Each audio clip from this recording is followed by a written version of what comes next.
Good evening, everyone. Welcome to episode 48 of the Nerd Herd Comic Book Club. Thanks for joining us again this Wednesday evening. We are tonight's entertainment.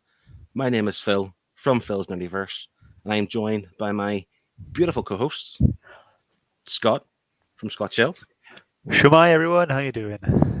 and Shane from Donna Comics. Hoi hoi. Now, we're definitely live. I haven't messed this up. We're all good. Happy days. As I said, this is episode 48, and tonight we are reading, just bear with me, Superman, Batman, Public Enemies from 2003, written by Jeph LOEB and art by Ed McGuinness. Yep. Yes, I done it. And this was our viewers pick from last week, and it was Shane's brother, Tottenham Gaming, aka Marcus, aka Andrew. He picked this book, but as you can see, he's not here this evening. He's obviously working, so he isn't going to join us tonight. He might jump in the chats because sometimes he does. So we look forward to hearing his views in the chat. Okay.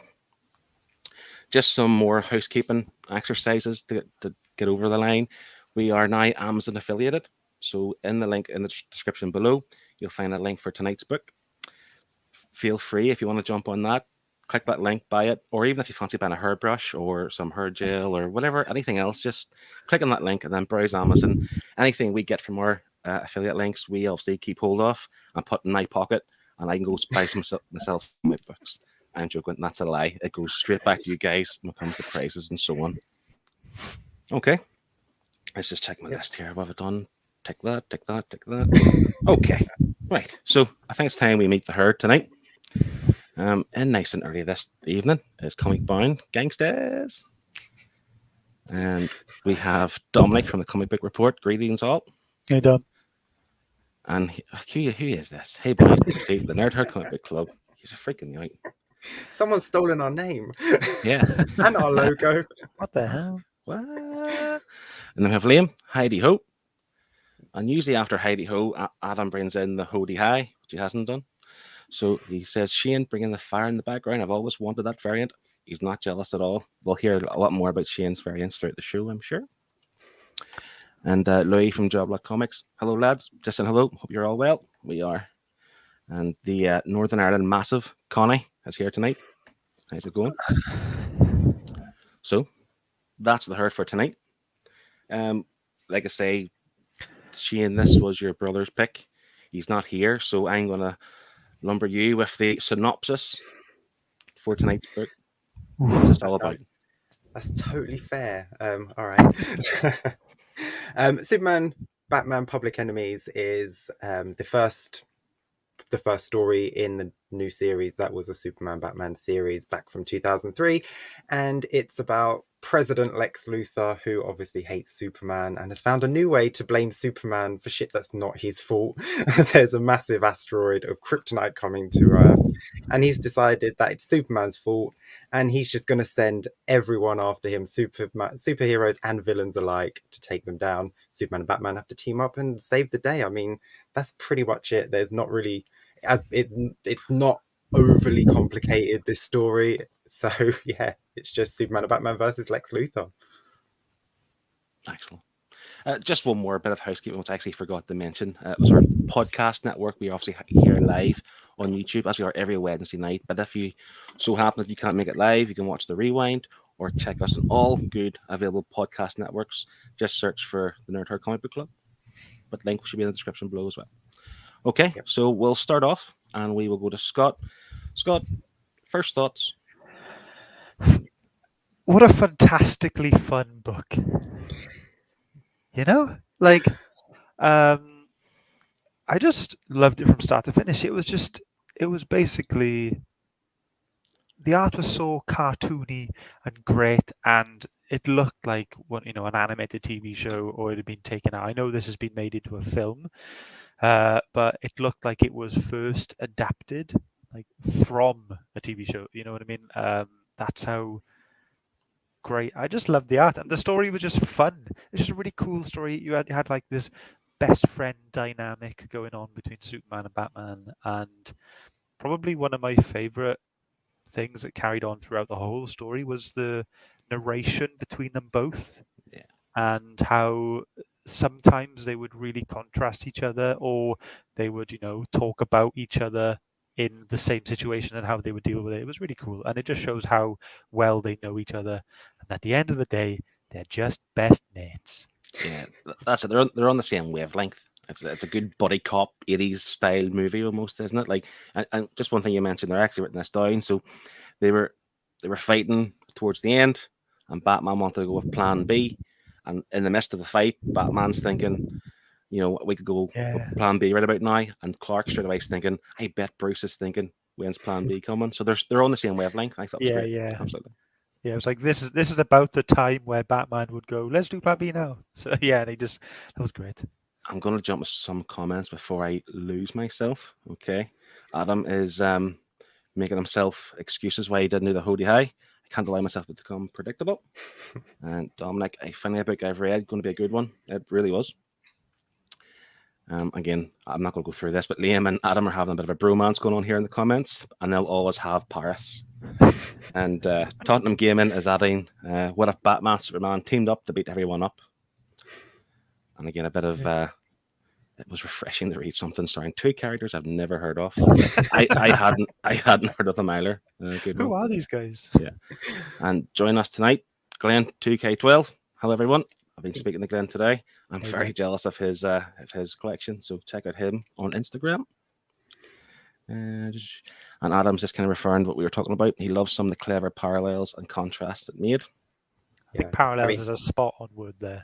It started like that. It started out like that, didn't it? So you had like the origins of them, and it was on the same page. You just had half of it was Superman's origin, the other half was Bruce's, and you just saw the parallels of them losing everything, and just it was they all had their own kind of motivations, even though they were different. They were quite similar to what they've driven both characters to be like. So yeah, I thought it was cool. Yeah, like it's such a good introduction. Sorry, can I just? It was because I read this back in the day.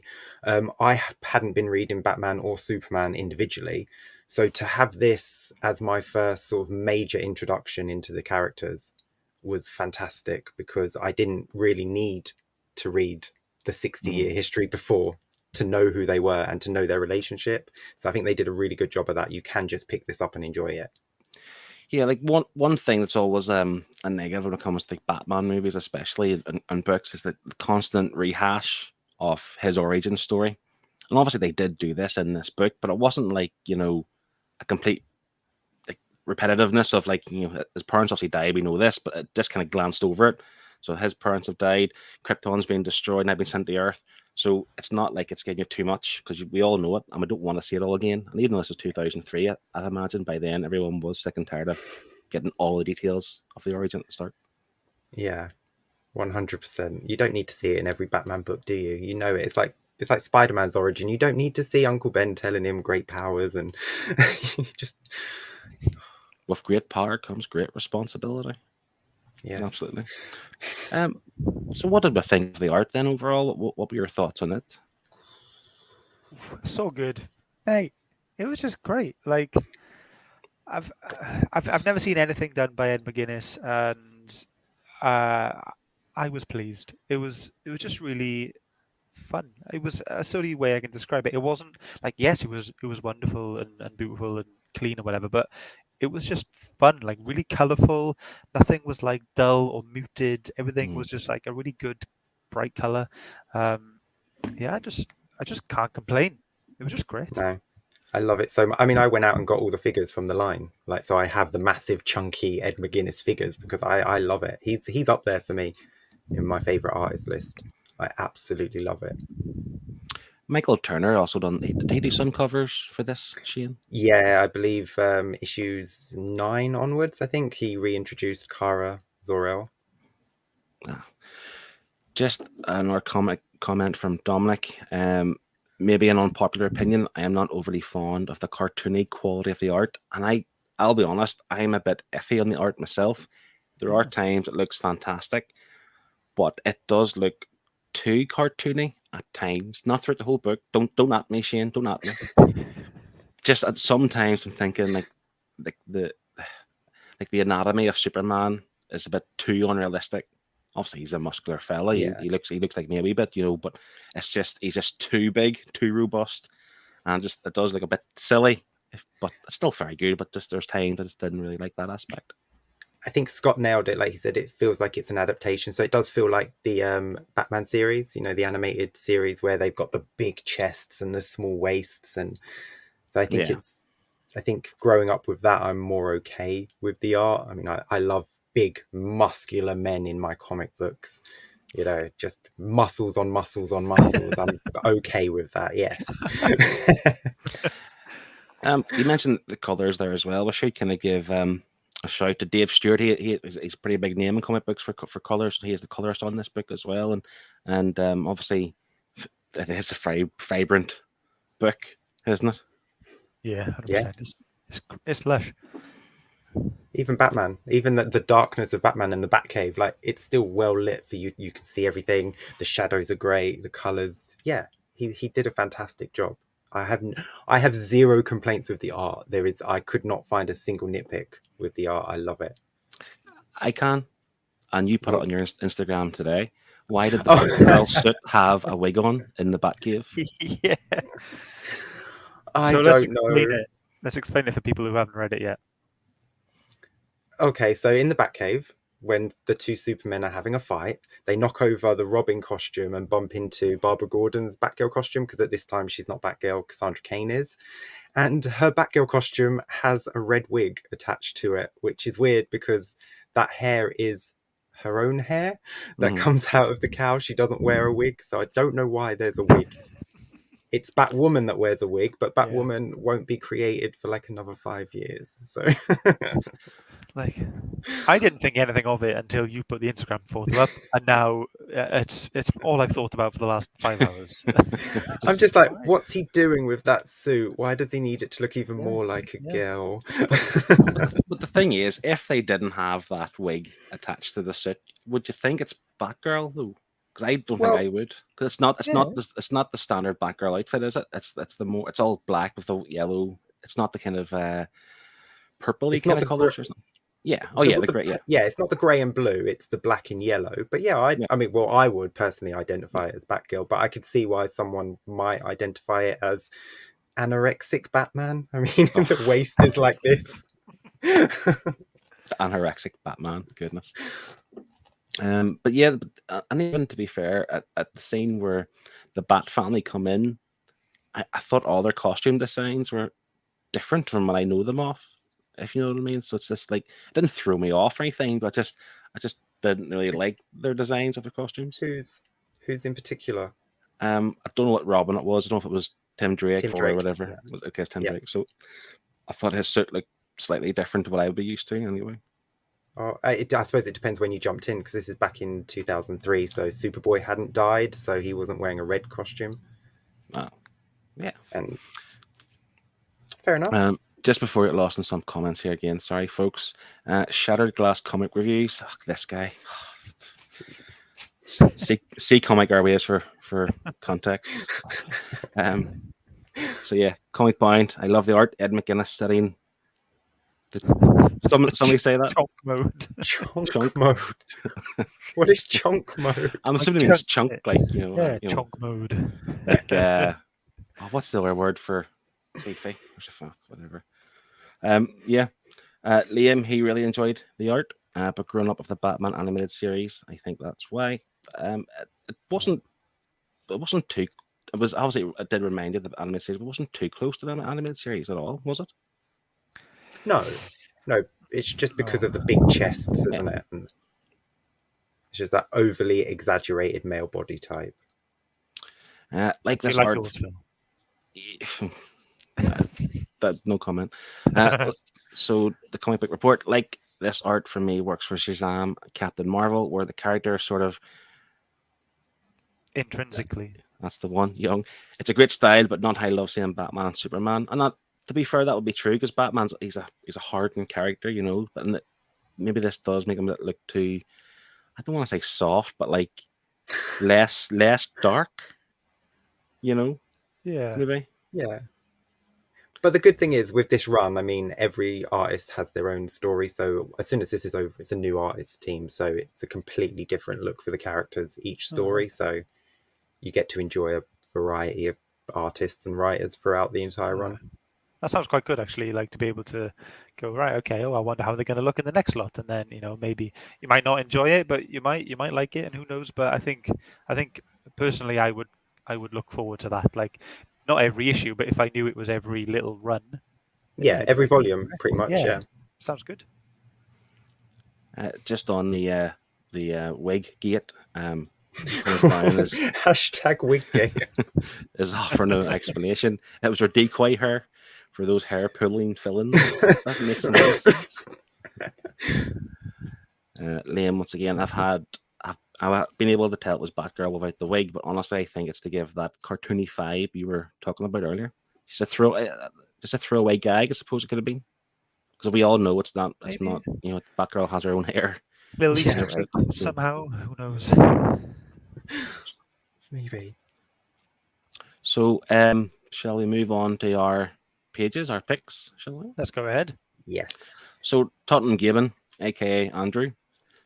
He didn't. His name's not Andrew. I just for some context there, I just started calling him Andrew at the start, so that's what he's getting called for the rest of the show. So Andrew, listen here, but he sent his pick, and this is his page. Shane, you can start us off on that if you wanna.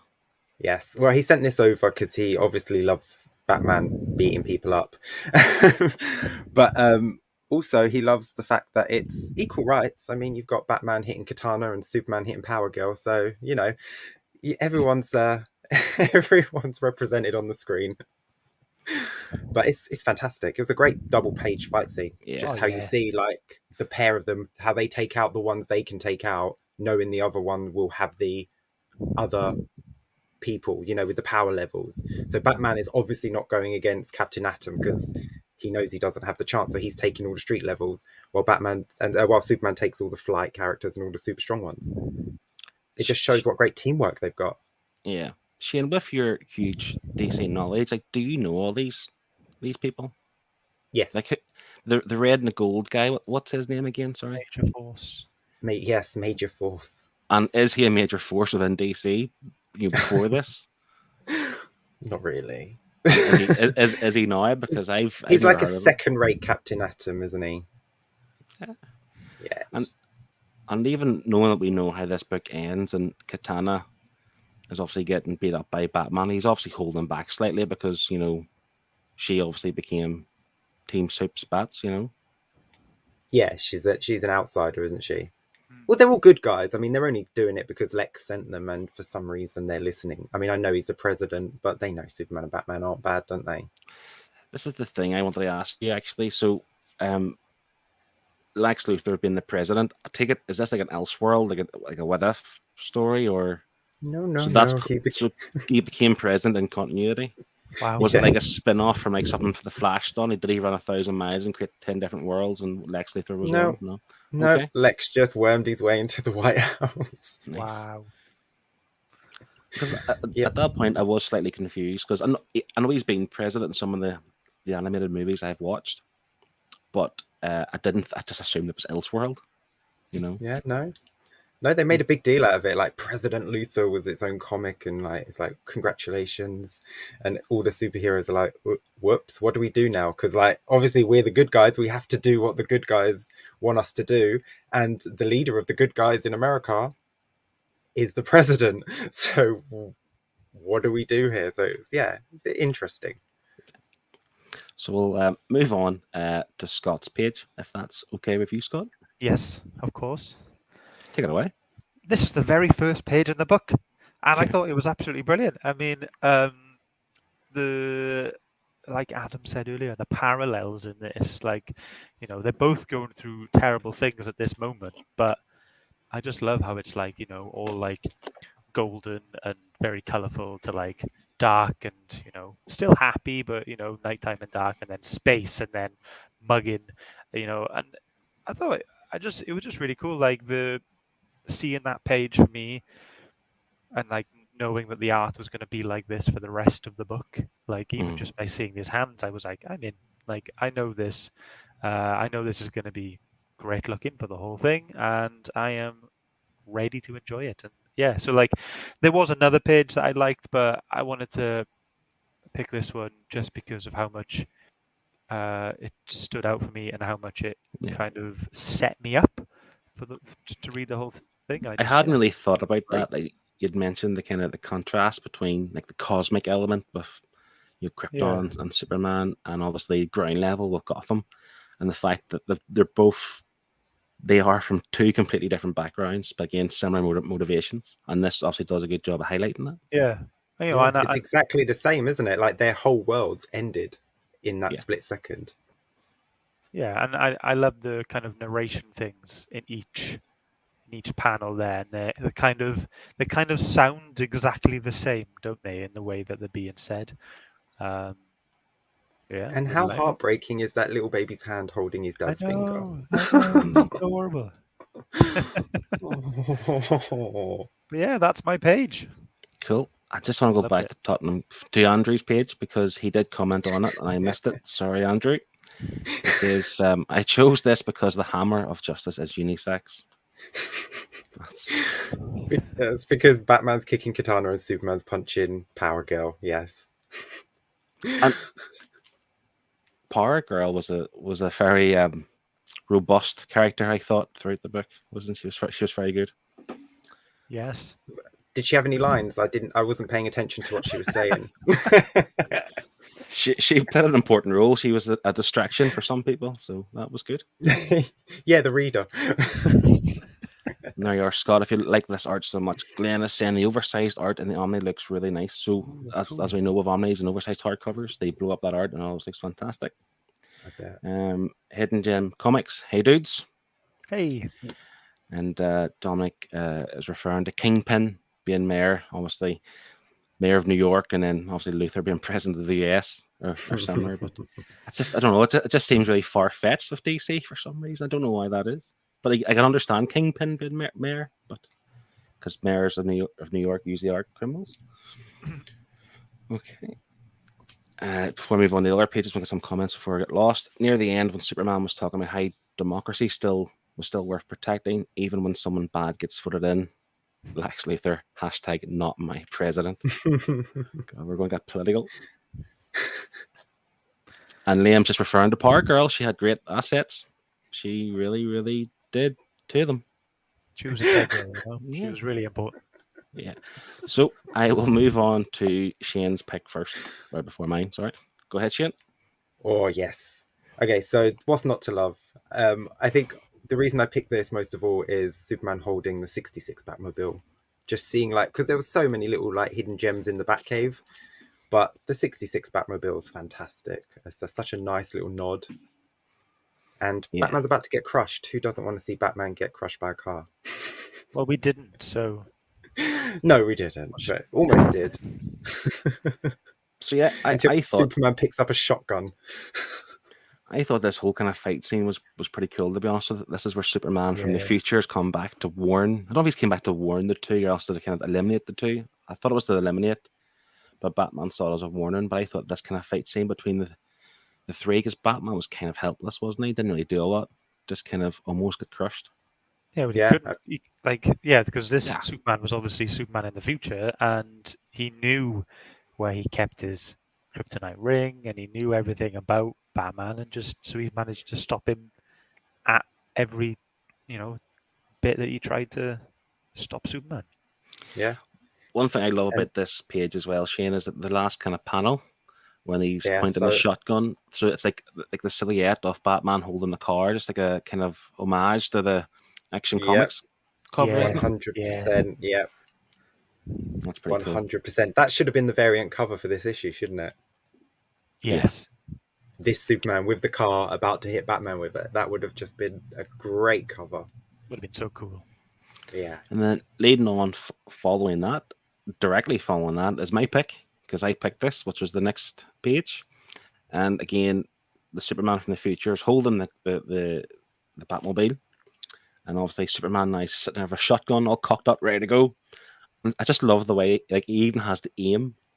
Like, I don't know why I thought that's weird that Superman has to aim. like through like squinted one eye and put out the other. Like he's Superman. He should, I just assume it'll just become natural to him. He just fired or something. But yeah, I suppose he had to do it that fast to kind of pierce the skin off Superman. And obviously at this point his time is up. The boom tube has sent future Superman back to the future, and then he just drops the Batmobile to the ground. I thought that was great. I thought it was fantastic. But it's the shotgun. He almost dropped it on. He almost dropped it on Batman. Like you can see Superman's swoosh where he flew under and saved Batman. Let me just hide the ticket. Oh yeah, he has done. I missed that. I picked this page. I missed that completely. What? I know. I need to go home. I need to leave. Yeah. I'm sorry, folks. Don't at me, please. At him. I know. I'm going to get caught up in these comments. Comic Bounds referring to my page. Oof, good pick. That's clearly mine. He's talking about. And then Liam's like, yes, Phil, I love that page. And, the podcast listeners are going to be so confused. Yeah, sorry, they are referring to Shane's pick. I'm a bit behind the comments. Sorry for that. Glenn, look at the 66 Batmobile. I love that car. It was a great car. I think a great poster. Yes. And Tottenham Gaming again offered an explanation why Batman couldn't do anything. He had no prep time, so obviously he was going to lose. That's true. And as we mentioned before, Glenn has said Supes has muscles on muscles. I like him a little less toned, and that's. He prefers him on a cheat day. The thing is, with Superman being that big and muscles on muscles, like when he goes back to being Clark Kent, like there's no real disguise there. So it is a bit daft when you think about it. Like it's just Superman wearing a suit. He's still a big hunky guy. He looks the same apart from a little curl in his hair. Yeah. It makes no sense. No sense at all. And the comic book report, this show has become a highlight of my week. You guys are onto something here. Thanks very much. Aww. We've only been doing it for 48 weeks, so yeah, thanks. Keep the compliments coming. We enjoy it. All right. Very kind. Oh. So that was the art, and they were our pages. What were your thoughts on the kind of the story, the writing style? My favorite part about the writing as a whole was the relationship between Clark and Bruce.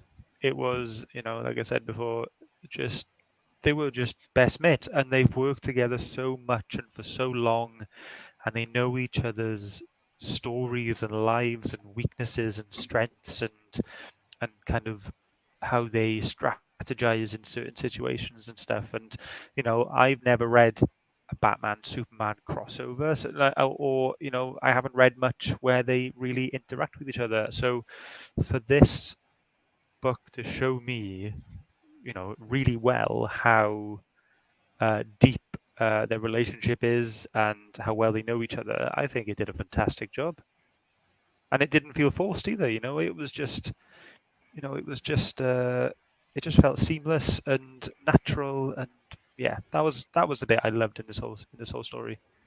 Even from the very start, I think issue 1, Batman was investigating the gravesite, wasn't he, from Metallo? Mm-hmm. And Superman obviously appeared, but like even from literally from the get go, like he knew he was there type thing.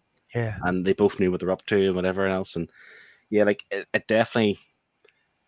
See, that's one thing I look forward to in books in general is like relationships, and like the fact that these two are pretty tight, even though Batman, probably in the back of his mind, thinks that Superman could kill him one day. It's like it's probably in the front of his mind. Yeah, they're still pretty tight. Yeah, I mean, my favorite part about their whole like best mates kind of thing was when Superman was nearly dying because he had the kryptonite in his chest, and he was kind of dragging him through the sewers. They've just passed Alfred, and I can't remember what they said now, but it was just like this kind of banter between them, like "No, you stupid! No, you stupid!" That kind of thing. I just loved it. It was really cool. I actually have this here. So at this point, they were buried underground, but before that, so Superman had the kryptonite in his chest, and it looks like he's dying. He's starting to awakening, and he goes, "Where's the Flash when you need him?" And Batman says, "Do me a favor, Clark. Lose the sense of humor." And Clark's like, "Do me a favor, Batman. Get a sense of humor." Yeah. So it's just the kind of back and forth between the two. It's just like they're just best buds, Is that when they're talking about Mockingbird, or where Superman says, "What happened to the good villains?" when they're reminiscing about the good villains. That was when they were going through the sewers. I think Yeah. he just said like there are. It's like there are no good Yeah, villains or there something. are no Yeah, good villains. Yeah, Yeah. it's like, and she's dead. yeah, So, that's right. yeah. I Yeah. think that the most important thing, I think, is Jeph Loeb respects the characters, and it shows when he's writing them that he cares about both of them and he cares about their relationship with each other. And he wanted to make sure that this book showcased both of them. Like, no one had any more screen time than the other. No one was better than the other. So Yeah. they were both as equally important to the story. They were both as equally important throughout. They both had weaknesses and strengths. They both helped each other. They both saved each other. So no one ever had the upper hand on the other. It was handled so well for someone with superpowers and someone without. For them to be on a level field throughout the entire book was fantastic. And the thing that demonstrated that for me as well was their plan was, if I remember correctly, the castling. So that was like a chess move. Yeah. So they switched enemies, but then I think it was Hawkman was then fighting Soups. Yeah. I was like, you think you guys invented the castling technique, but then they done it again anyway, because then obviously Batman took Hawkman's suit or whatever, and Superman became Shazam, so it worked perfectly. Like they're just two fellas just completely working in tandem with one another. That was a great fight scene with Hawkman and Shazam. Sorry, Captain Marvel. Captain Marvel. That was going to be my original page pick, where Hawkman has got that glove and he punches Superman back down with the force of the world. Yeah. That was going to be my pick originally, but I thought I'd change it. But I love the cheeky Billy Batson when he looks up and like Batman's standing over him and he's just got this cheeky look on his face and he goes Shazam. It was just like, ooh. It was great. Really good. Cool fight. Really cool fight. There is something I want to talk about, and it was really disturbing, and I'm surprised one of us didn't pick it for the page, and that was Lex Luthor kissing Amanda Waller because it was really, really odd. And even Amanda Waller was like, had her shocked face, where I like to think she should be happy, like, because Lex Luthor's the better of the two, let's be honest. So she's Well, I mean, it wasn't reciprocated, was it? Like, it wasn't an invitation to a kiss. He kind of just like grabs her and kisses her and then like goes about his day. Well, I'm assuming obviously being president, maybe he thought he could, a bit like Biden, maybe he thought he could just kiss everybody, Oh yeah. But not with Amanda Waller. She does not go for stuff. Amanda Waller is a chick you do not want to mess with. I didn't understand Amanda Waller's place in the story. Like, I understand she was in charge of the kind of like the metahuman. Yeah, the metahumans and stuff. But I thought this was the JSA were the ones that were fighting first of all. The Justice Society of America, Okay. Just want to get caught up on some comments before you get lost. Andrew is saying, when you break down the story, it's really about a bald man jealous he has no powers and isn't cool enough to be Batman, so he sends people to take them out. It was very conniving, wasn't it? His way of trying to get Superman like eradicated. Yeah. Sorry. I love the way that, because he was injected himself, wasn't he, with venom, similar to being and something else on top of that, and you can see his level of craziness kind of going up and up and up. Like when he's doing his interviews with Lois Lane, he's really cool and composed. Like obviously, people in America are probably thinking he's got this, he's going to handle this. He just slowly loses his shit as the story goes on. I thought it was pretty cool. Yeah. Just catch up again. I said last week, villain Soups is the best Soups, and I stand by that. But buddy crossover Soups with Batman is second best. Cool. That's Liam. Comic Mag Musings. Hello, gang. He's joining us. And Comic Bound is confirming he'll always be Captain Marvel to him. Me too. I don't know. He's Shazam for me. Yeah, he's Shazam for me too. But then me and Scott are noobs. We're noobs in the DC I'm only world. 12. Yeah. And Glenn's offering, was saying we should read on because Absolute Power, which comes after this, is amazing with Supergirl and Darkseid. Is that called Absolute Power? I think the next one is called Absolute Power. I think that one's called. Is that not called Supergirl Apocalypse? That one. I think Absolute Pass. I don't know.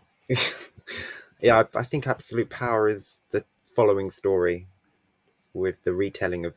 Yeah. Anyway, And Tottenham Game, and you never understood why they swapped and Batman took on Shazam. I think it was probably more to that it was Plan B, which was expected, but then unexpected, wasn't it? but also And that's what Superman's vulnerable to magic, and Shazam is magic based, so they thought they'd stand a better chance. Just gonna lose some comments here. Here's a weird question that I've just thought of. So How many when, apples can you fit in a mini? no, so when Billy turns into Shazam, yeah. So the suit magically appears. So he took off the suit to give to Superman. What if he turned He back said into Shazam Billy and again. then Shazammed again? Would he get another suit, or would he be naked because Superman had the suit? I would hope he wouldn't turn into a naked child in front of Superman. No, he get his normal clothes back when he becomes Billy, but when he becomes Shazam again, is there only one suit, or does he get? I would like to think if it's magic, I mean, if they can do all these things you can do with magic, I think getting the new suit is the least bit of magic needed. Yeah. So I would hope that there would be one there for him. Yeah. And just on our Lex Luthor jumping on Amanda Waller chat, Comic Bound, you can't just grab any woman you like. Hashtag not my president. And Glenn, Amanda Ball Breaker. Oh dear, this is getting bad. And Tottenham Gaming, just he mustn't like Batman. But He Batman loves is Batman. he's weak against everything. He's the best one. Not with prep time. That's true. Yeah, so that's our thoughts on story. Is there anything else you kind of want to add, and anything they should have included or left out? It was cool how they brought in so many characters. They had the reasoning of getting $1 billion, wasn't it, when they caught Superman, and it was just a really cool excuse to bring in all of these characters. Some I'd never heard of, some I had heard of but never seen in a comic. So it was really cool, like for me, to read all these new characters, even though some of them are just in one panel or don't have a speaker bar. It was just cool to see them. I really enjoyed that part. When you when they just got bombarded with all these villains. Yeah, it was great. What I loved as well, whenever Lex announced to the world that he had captured Batman and Superman, so you had a part where like the Bat family, and then obviously Superman was Connor Kent, and I don't know who was the female character, Shane, the Sir L.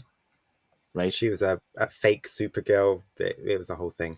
Okay. So I just love the fact that they if the main guys, the big two, are ever in bother, ever in trouble, they can count on their little family to kind of come save them, even if it means breaking into the White House.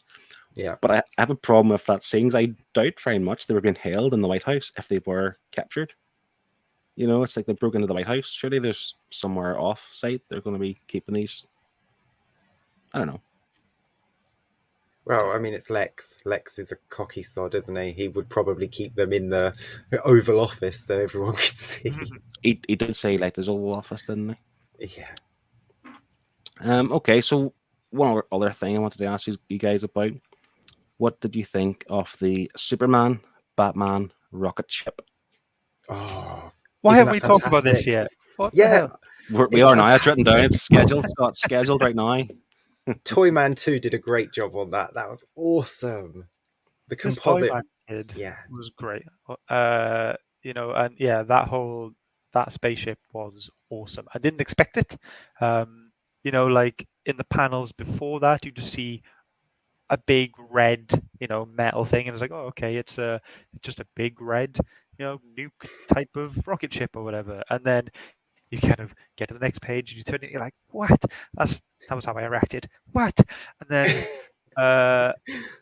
just to see a half Superman, half Batman rocket ship was just mental, but still it kept, in line with the kind of funness that was going on in this whole book. Really enjoyed it.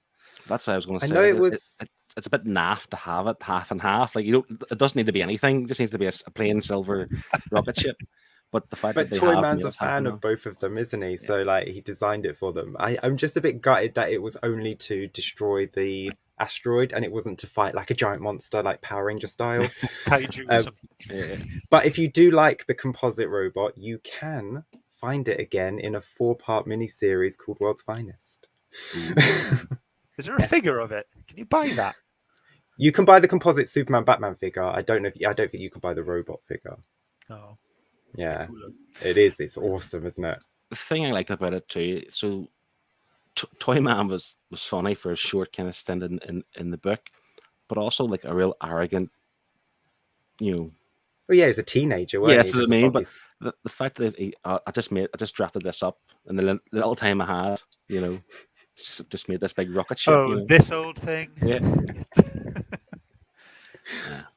I feel Yeah, like he was making it in the background the whole time, and just he's had it for years and just wanted a reason to use it. And he goes, "Oh, I've just whipped this up. Don't mind me."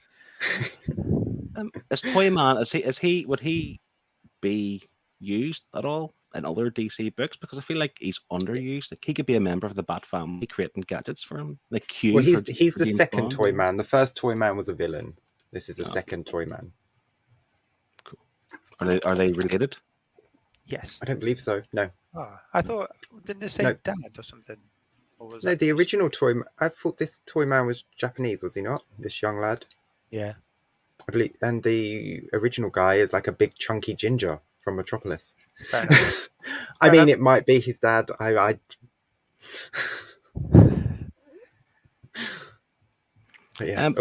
There was a link in the book too from the metal that was used at the start Yeah, Metallo. Yeah. to the rocket ship, wasn't there? Yeah. Is The it- That's what it metal. was made of. Yeah. Metallo. Yeah. So I couldn't Metallo quite- was the guy from the beginning of the book. Yeah, but that's what they called the material as well. Yeah. Oh, Okay. I'm just trying to find out the page now for I lose track here. So it does say at the end of this story that it goes into a crisis of some sort. Yeah. What crisis would that be? that would be Infinite Crisis. Oh, Oh, okay. possibly Identity Crisis, because that obviously came first. But yeah, it's traveling up to Crisis. The crisis is coming. Yeah, so they're all in the same kind of time Yeah. frame. Yeah, I think suppose. this would be before Identity Crisis. Then we had Identity Crisis. Then last week we had Sacrifice. So it's all building Yeah. to the one big event. Nice. Great. Yes. Yeah, it was a good fight at the end, wasn't it? And how Superman battered Lex, got really mad, destroyed his suit, kind of thing, and then managed to hit him into his old tower where Batman could deal with him. And like you said earlier, Shane, that Jeph LOEB was able to really play the strengths of both of these characters. It wasn't just Superman beating him; it was also Batman beating him as well. You know what I mean? But they just dealt with him in their own way. Yeah, I can't complain about this at all. I really enjoyed it. See, the thing about Lex Luthor as well, like having not read too much, he really did lose it here. I've always thought he was a kind of cool, calculated kind of villain. yeah. He would outsmart you, but he really did just lose the run of himself a bit because he's the president, so he has all the power to take these people down slowly and gradually. And I think he even mentioned he wanted to change the, I don't know, what's the president would have 2 terms. He wanted to change that rule or something like that. There, like he could have easily done that first, became president for 40 years, and taken that whole time to take down Superman. But his obsession with Superman wouldn't allow that. He's that's the thing. too The obsession is the better obsessed. of him. Yeah, Yeah. cool. He was jacking himself up, wasn't he? Was it the Bane's venom and mixed with liquid kryptonite? Like this guy was just getting progressively more mentally disabled, not disabled, unstable. That's the word. Yeah. And Even his eyes were glowing green, weren't they, towards the end? Yeah. So obviously it's having an impact on his biological makeup type thing. But we have a question for you here, Shane, from Glenn. He says, I love how you know so much about DC. Do you like Marvel as much? Nothing past 2005. There we go. That's it. Yeah. So folks, that's Superman Public Enemies. Now is the time. Oh, hold on 1 second. They're over here. So keeping with tradition, the glasses are on. We will do our final scores and thoughts. Scott, shall we? Start with me. Yep. Yeah, great. I mean, if you hadn't guessed already, I've loved this book. It was really fun. The art was brilliant and fun and good to look at and clean and animated style and colourful. They did a really good job at designing, the character designs for all of the characters they put in. None of the characters looked rushed, even though there was a mass of them on some pages. And yeah, I just loved everything about it, about the art and the writing. Again, the best buddy dynamic between them both. The kind of, you see the decline of Lex Luthor going through the whole story and his kind of motivations into getting Superman caught and put behind bars, and then the little reveal at the end about Darkseid helping Lex as well, with the asteroid and everything as well. Really fun book, and the fact as well that we had the little hint about who may have killed Thomas and Martha Wayne. That was also a really cool point. So there was a lot in this book, and I really enjoyed it. I can't really say a bad thing about it, but it's still not the best thing I've read. But it was just really fun, and I want to give it a 7.5. Is a 7.5 from Scott. I should say now, just before I forget, anyone in the chat who has read this book, either along with us or has read it in the past, wants to drop their score in chat, please do so, and we'll take that score into account. Shane? I love this. I loved it so much. This was one of the first trades that I got, and I went back and got the individual issues, and then I ended up collecting the entire series because this is a great telling for Superman and Batman. Having them both in the book treated so well for me was just fantastic. I love the art. Ed McGuinness is up there for me. And I mean, it's all just complimentary. The story's great. There are a few nitpicks you have with it, like the fact that the heroes go after Batman and Superman as well instead of just the bad guys, but I can overlook that when I'm enjoying the book as much as I am. And I was so stoked when they brought out the animated movie. They do change a few things in the animated movie for time, obviously, but it's just as good. So if you like the book, go watch the movie. There's nothing left to say. Everyone's said all the great stuff: giant robots, muscle men, fantastic art. Yeah, it's an 8 for me. I loved it. Cool. That is an 8 from Shane. Okay. We should say now, so Tottenham Gaming, who this is his pick this week, he did leave us a score, and I don't think he gave us any reason for it. He just gave us the plain score. Is that right, Shane? Just 9 out of 10? Yep. He's in the comments. He could say something if he wanted. If he wants, but he's busy. If he's free. Yeah. So yeah, he gave us a 9. So I'll give my thoughts. I'm going to ask Scott if he doesn't mind adding up and working at the average, because it's all good. Mavs is your forte, not mine.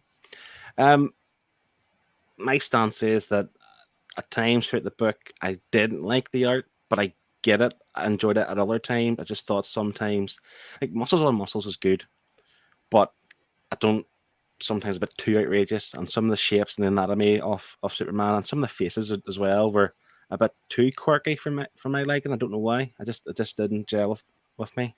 But I did like the book and the art throughout, like in terms of, the fight scenes, the action scenes were all very good. I mentioned before the kind of costumes for the other guys, the other additional characters who joined in. I don't know what it was; it just never gripped me for any reason. But I thought the story was great. Again, it's just like watching like Tango and Cash or something. A good 80s buddy cop style movie. Yeah. But this time they're saving the world essentially. There's an asteroid coming, and I like a book when the stakes are high, and the stakes were obviously high in this, but it didn't become a big thing. Because if this is a thing now, I feel like Marvel or DC would make this a big event and have 25 tie-ins, and it would just kind of let you down. But for this kind of 6-issue run, asteroids going to hit Earth, going to destroy Earth. The president wants to kill Superman. He's obsessed with Superman. He's driven crazy. I thought the story was good. I really enjoyed it. Similar to Scott, I can't, score it too high. It's not the best thing I've ever read, but I would recommend this. And 100%. having read Identity Crisis and Sacrifice, they're all in the kind of same era, kind of leading towards something. I'm glad I've read this. And if there's any more stories of similar ilk, I'll look forward to reading them as well. So I'm going to go 7.5 as well. Great. Perfect. Nice. So I've done the audience scores. Should we do them first? Yep. Should we read them out? Yeah, let's So go ahead. Glenn has, I'll give us a solid 8. He loved it. And Liam, I loved this book. Great art, great story, and overall a fun read. 8 out of 10. The comic book report, I'm going with 7. It's a solid book. Jeph LOEB is on it. Great team up book, but art just isn't for me. Fair. Yeah. Comic bound. Loved the clever parallels. Loved the art. Even chunky Superman. Only real drawback is it could have been a bit more streamlined. Maybe 5 issues rather than 6. But it was tons of fun. 7.5 out of 10.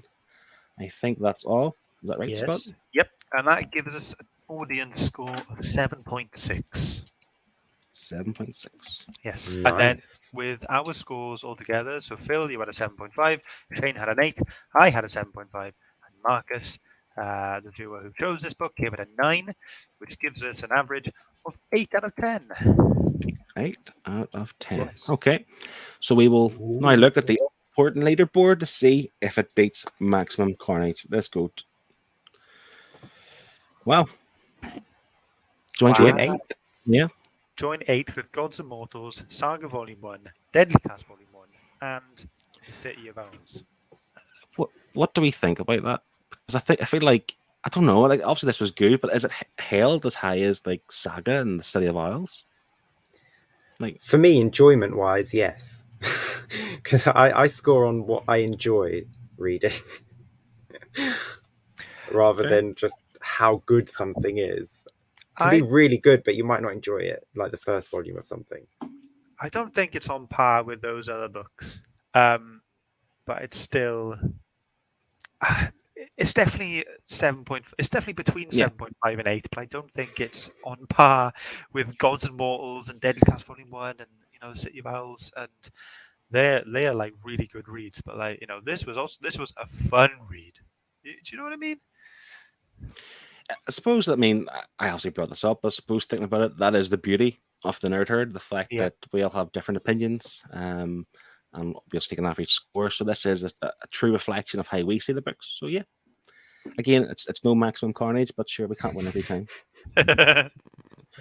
So moving on now, I'll just kind of inform everyone what our next schedule is, if I could find the image. So we are now moving on to Wave 10. And here's what we have coming up in the next few weeks.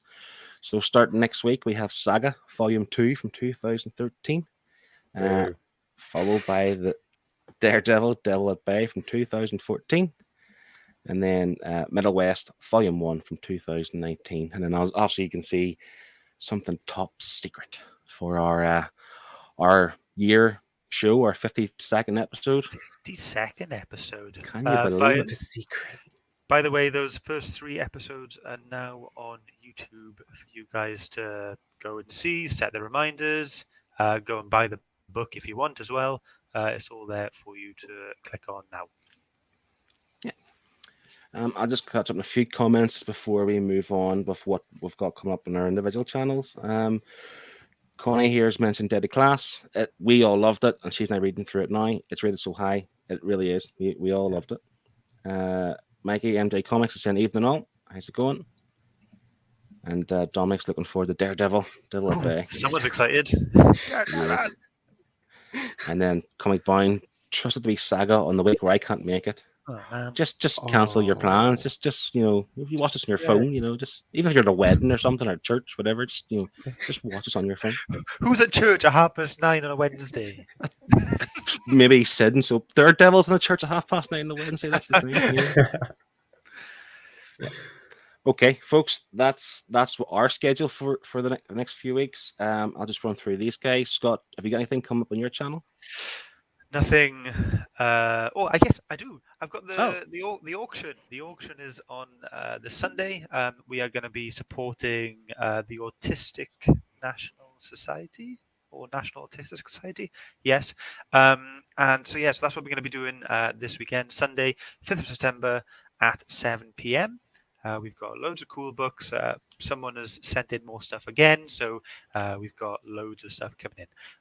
Can I also just take this time to just mention the fact that Comic Airwaves has been nominated for the Comic Book Creator Awards.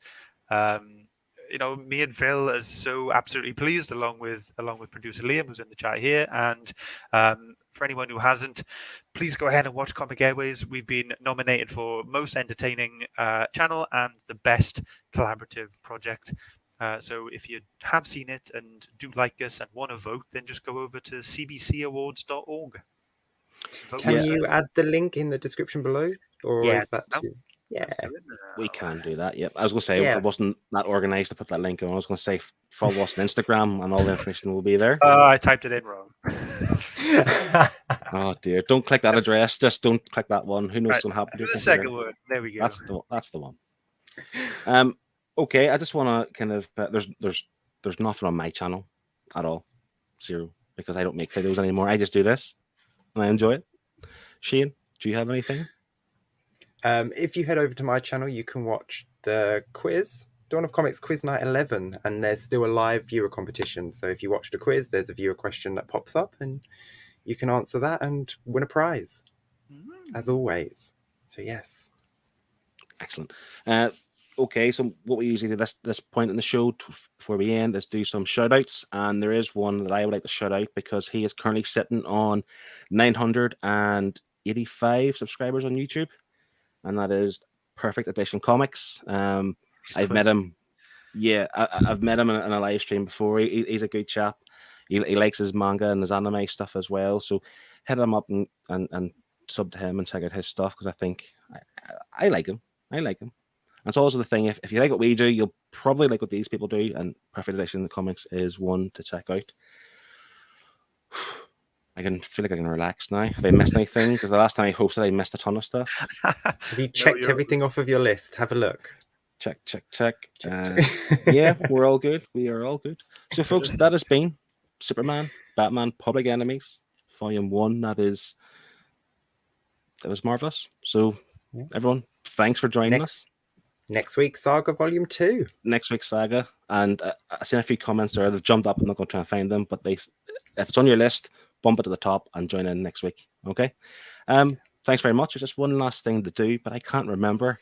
It's not on the list. One of you two must know what it is. I've got it written on... Oh, yeah. Oh, there you go. Yeah. See you guys. Wait. Bye, everyone. Love you.